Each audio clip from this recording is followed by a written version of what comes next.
everyone and welcome back to Paddock Chats with RS. The two titles have been decided in race 18 itself this year. Max Verstappen has won the World Championship for the second time in his career in a remarkable fashion. And Red Bull has won the Constructors' Championship this year for the fifth time, ending Mercedes' 8-year reign. So let's see how Max Verstappen and Red Bull achieved this amazing feat in the pinnacle of motorsport by looking at few of the important races in the last few weeks. Perhaps it was the Italian Grand Prix which helped Max Verstappen really drive away with a 100+ point lead in the championship. Charles Leclerc in the Ferrari qualified first but was unable to convert that into a race win because of Ferrari's pit stop strategies. This eventually led Max Verstappen to the number 1 spot and helped him win the race, as the race was finished behind the safety car due to Daniel Ricciardo's McLaren breaking down on track. I think this was a good idea by the FIA to finish the race behind the safety car, because we all know what happened in the Abu Dhabi Grand Prix 2021. If you don't, you can please refer to my video, the Abu Dhabi Grand Prix 2021 race recap. Another notable mention was Nick de Vries replacing Albon in the Williams.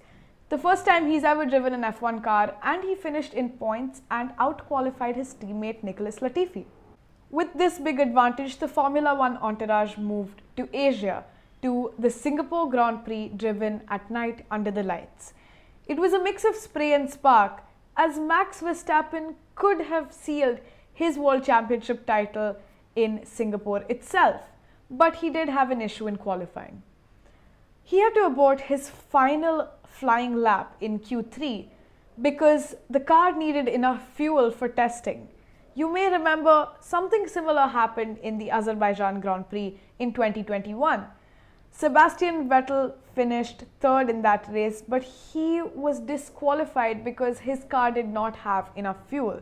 So if Max Verstappen would not have stopped in the Singapore Grand Prix, he would have been disqualified as well.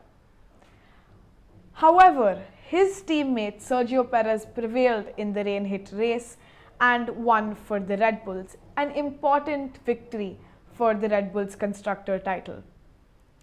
Even though Max Verstappen finished 7th this race, he still had a considerable point lead to seal his World Championship title in the next race in Japan.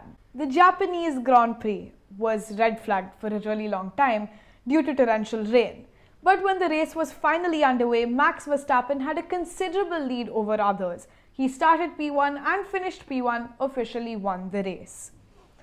He was crowned as the world champion of 2022 in Japan when he was sitting in the cool-down room after the race was over. What an interesting way to find out that you are the world champion. It was also a very special race for Red Bull, as Japan is one of their home Grand Prix, as Honda is their engine supplier. So winning a world championship there is incredibly special for them. Now, how does this happen that you win a world championship before the season is even over? I'll tell you how. So this is when the points up for grab, or the points that the second driver needs to catch up to Max Verstappen or the first driver, is higher than the points that you can actually get with the races remaining. So Max Verstappen has been crowned the world champion of 2022 in the Japanese Grand Prix. And then we had the star-studded US Grand Prix. We had some of the greats like Brad Pitt and Shaquille O'Neal come and watch Formula One that day in the US.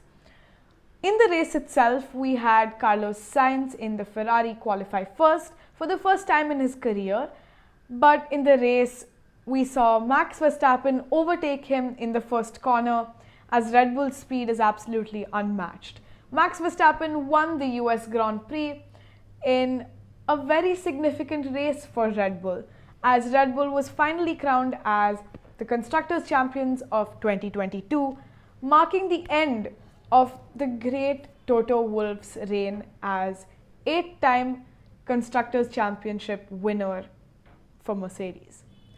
So I think that it'll be interesting to see how the future seasons pan out, as we've had so many Constructors' Championships won by Mercedes Is this now the reign of Red Bull? Are we now in the Red Bull era?